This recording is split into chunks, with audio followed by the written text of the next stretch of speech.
In today's video, I'm going to teach you how to add labels in Jira, a skill that can significantly improve your project management by allowing you to categorize and filter issues with ease.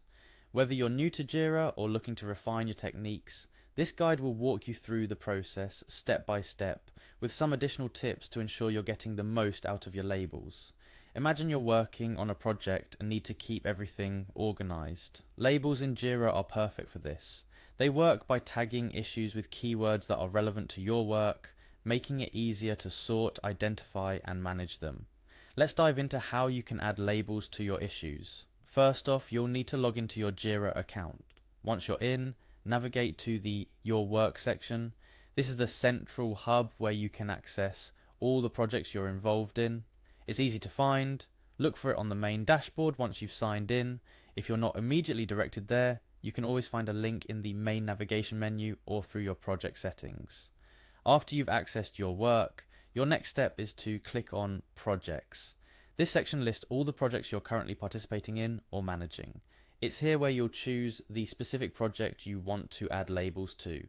Each project in Jira can have its unique set of labels, so selecting the correct project is crucial. Once you've selected your project, you'll want to click on Backlog. The backlog is where all the tasks or issues for your project are listed before they're prioritized and moved into the sprint for completion.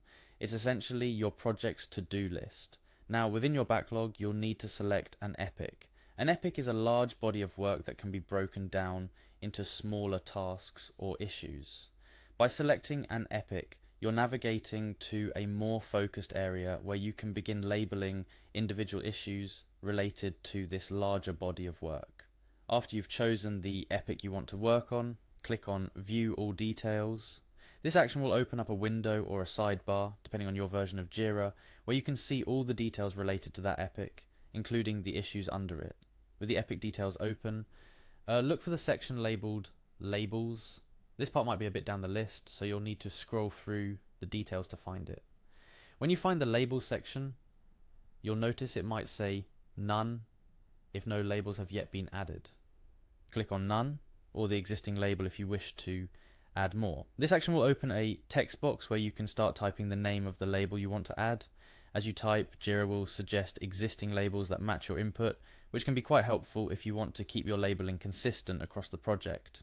If the label you're typing doesn't exist yet, you can simply finish typing and hit enter to create a new one. You can add multiple labels to an issue by typing them separated by spaces.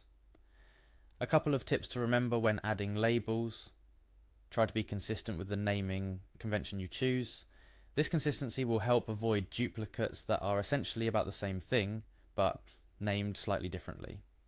Also, think about commonalities in your issues that could benefit from being grouped by a label, such as features, bug types, or priority levels. Congratulations, you've successfully added labels to your issues in Jira. Labels are a powerful tool for organizing your projects. And with this new knowledge, you're well on your way to becoming a Jira Power user. Remember, the key to effective project management is organization, and labels are a big part of that. So go ahead and start tagging your issues with labels that help you and your team work more efficiently.